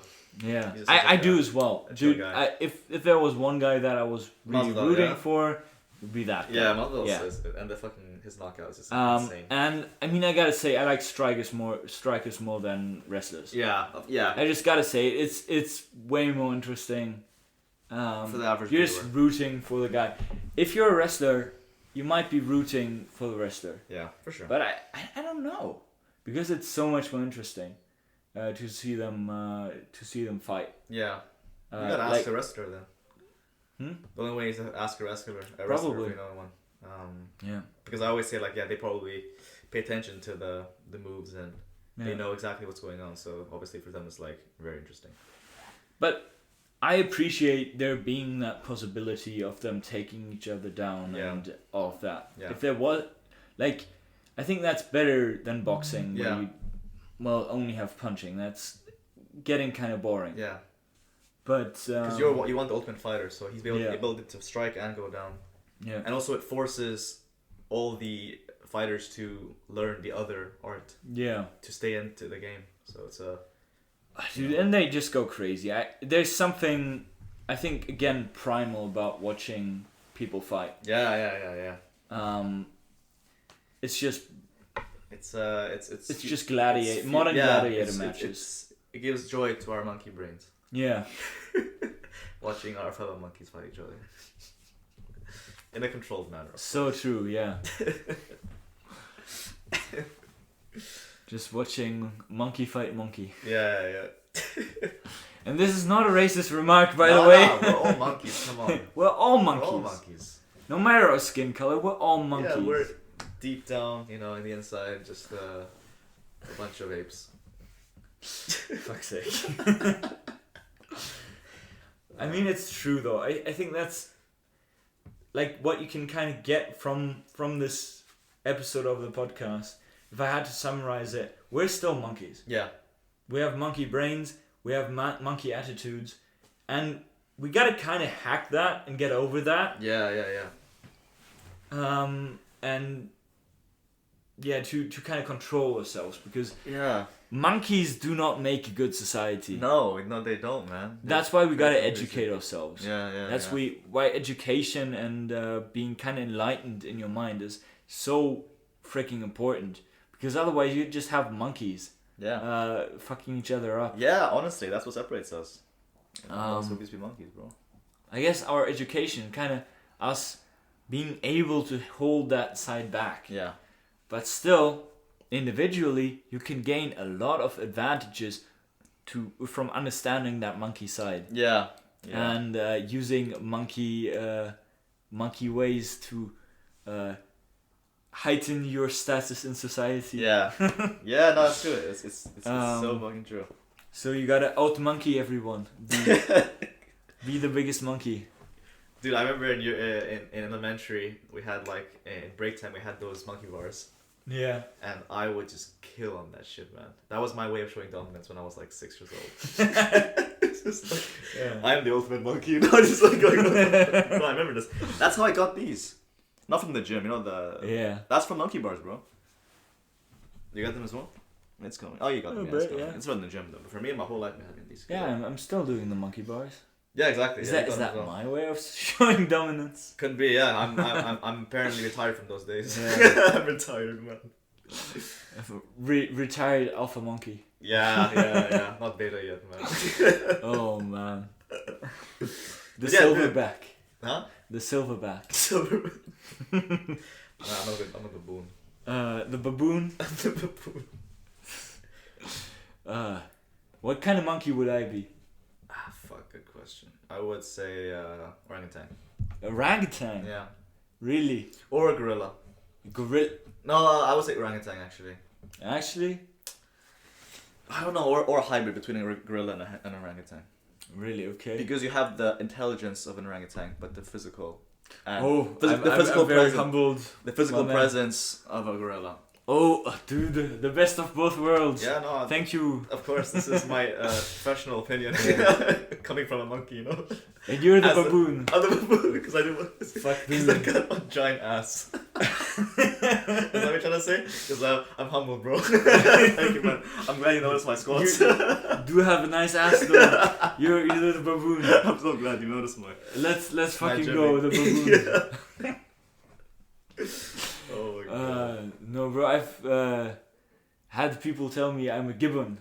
A gibbon? Yeah. Just the way you climb and shit. And because I do the monkey bars. Right. I don't know. Right. Are they the best? I think it's swinging and stuff. Jesus but Christ. I'm very humbled for being a gorilla hybrid, orangutan hybrid. Yeah, Yes. genetically modified. Genetic beast. Yeah, genetic beast, 100%, man. But dude, baboons are vicious. Yeah, They, so maybe they hunt like little antelopes and Yeah, and I don't do that shit, man. Maybe I don't. Maybe I do, but Yeah. maybe I will. Not now. I haven't reached that stage. I'm not hunting any antelopes. Like there's those baboon relatives with like the painted faces, like the guy in the Lion King. Yeah. I think they're mandrills. Okay. Something. They're cool. They're cool. They eat plants. Oh, then that's not me then. No. I'd rather keep carnivore diet. Yeah. Maybe you're the leopard. I'm a leopard. Maybe you're. But are you a baboons cat? they eat meat, right? They eat meat. Yeah. Yeah. You're just a baboon. I'm happy with Just that. a baboon. I'm happy with that. I don't want to eat plants. So. Yeah. Yeah, not just meat either. Oh, it's a mixed diet. It's a balanced diet. Yeah. Yeah. That's what I want, man. Yeah. Gotta get those vitamins. They have huge fucking teeth as well. Yeah. Yeah. Yeah. I got to get some good canines here. They're pretty good. Fucking vampires. Oh. Yeah. What do you think of this setup, by the way? Dude, honestly, I fucking love it because I'm way more relaxed now. Yeah. I'm like slouching in. Last time was really good as well, but Yeah. obviously towards the second hour mark I was a bit uncomfortable. Yeah. But this is like I feel really relaxed. You can just lean back Yeah. and relax. Yeah. So I love it, man. Honestly, it also feels like really spacious. Yeah. I think you can also have 3 people here. Yeah, for sure. Yeah. Definitely, man. I definitely prefer this setup than the previous one. Yeah. Yeah, for sure. Like this whole setup, and I also felt like people were more comfortable in this whole room and everything. Because usually people were like, no, fuck no, we're not going to Moritz's place again. Yeah, well, this is certain people. And now I felt like people are gonna come back with movie nights and everything. Yeah. So sometimes it's just about the way you arrange your room that people don't want to come to your place. So maybe think about a change in furniture. Yeah, and environment, man. Yeah. If you don't get any girls, just change your... Just invest in LED lights, man. LED lights. Right, I think that's where it's at. Yeah. Just you go up to a girl, you go like, yo, listen to me. I get these LED lights. It's like, does it change color though? Can you change color? Yeah. Oh God, where can I go? I want to see your body in different shades. Neon blue, man. In neon blue. Oh my God. Let's go. Dude. That's how you gotta do it. That's You honestly, gotta show the LED lights, man. show the LED lights and they're sold. Definitely. Fuck. Prime dating advice here. Yeah. Also, Sure. flash your speaker. Go like, yo, I have the biggest speaker. Flash your speaker. Yeah. Flex your speaker. Go like, I have a speaker that can do 112 decibels, which mine can, by the way. Listen here. What would be another good way to attract the female gender? I have changed my bed sheets and I have a clean place. I think that's a fundamental one. I think that might be. Yeah, my room is sanitary.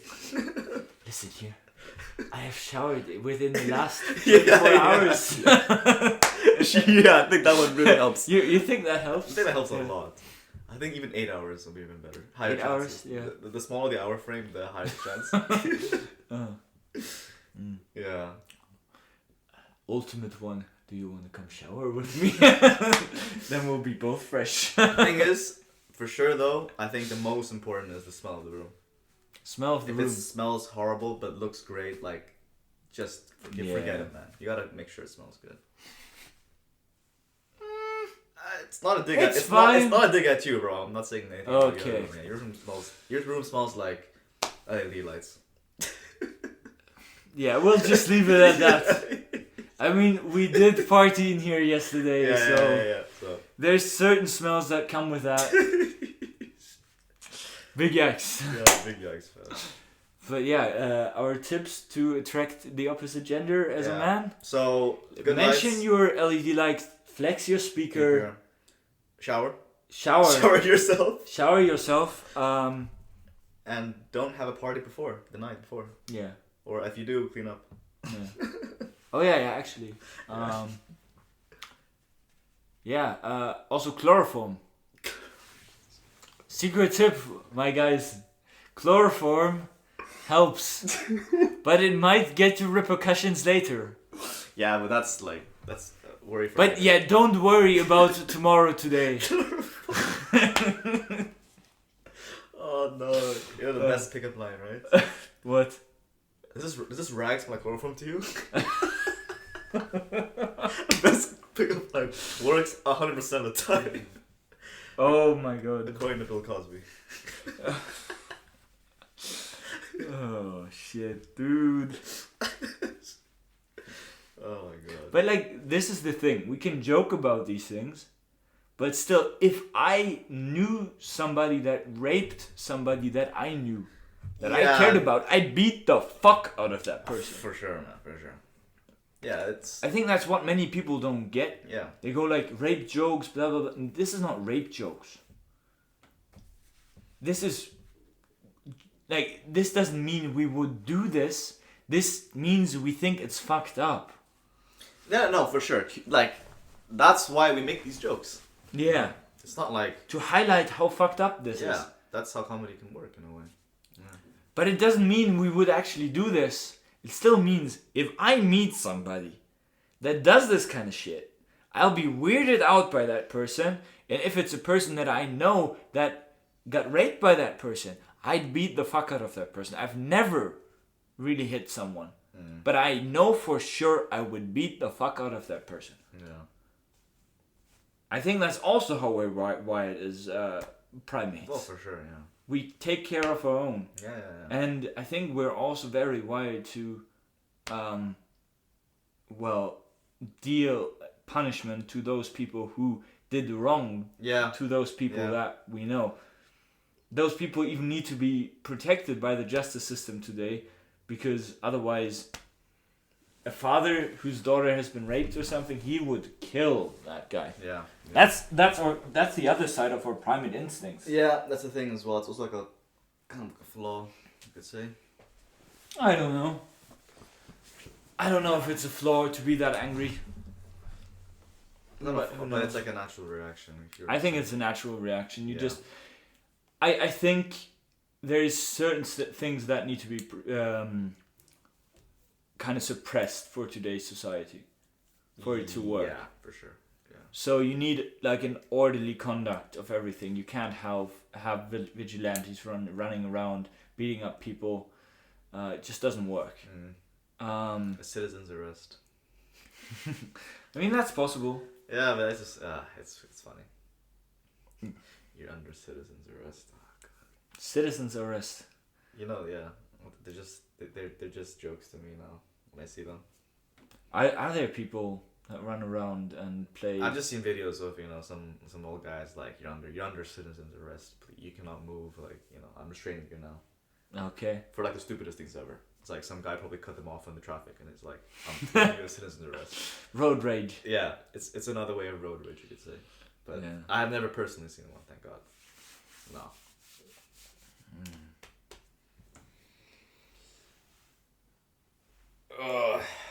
Yeah, I think this podcast has just been a little bit more lackluster, but we had some good messages. topics. Yeah, like you said, if you rounded it up, it's about we're all monkeys on the inside. That's our primal kind of reactions. But what makes us, human? Human is our head and our ability to recognize it as well. Yeah.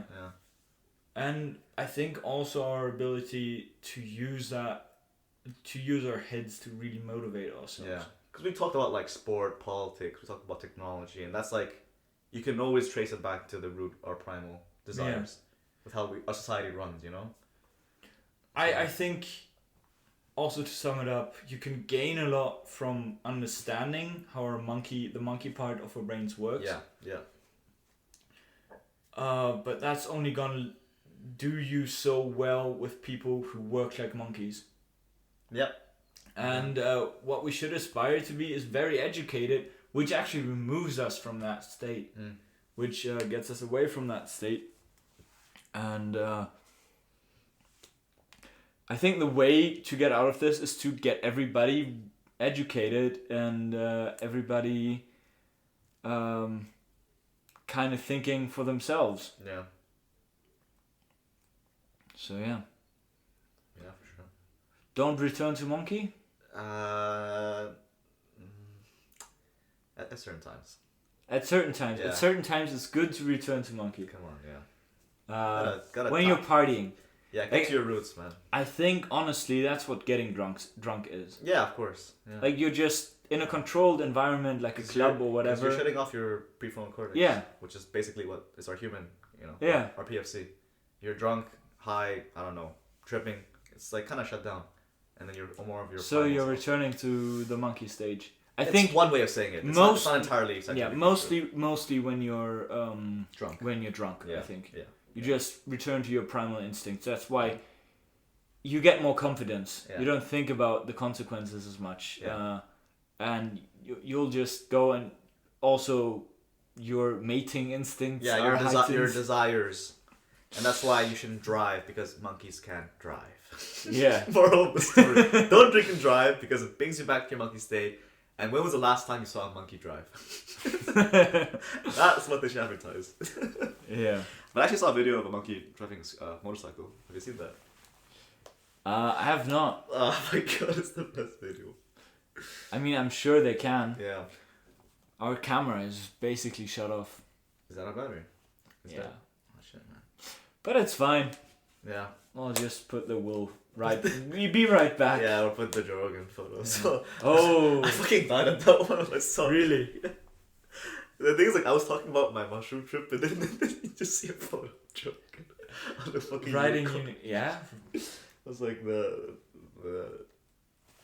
Well, if people don't know what I'm talking about, check it out. in my first podcast, there might be an Easter egg somewhere around where the video feed cuts off. Yeah. And if you're listening to this on Spotify, give my YouTube channel, check my YouTube channel out, Stockholm Syndrome with Moritz Bungenberg, and just look at the first video and try to find Joe Rogan riding a unicorn. You will not regret it. You will not regret it.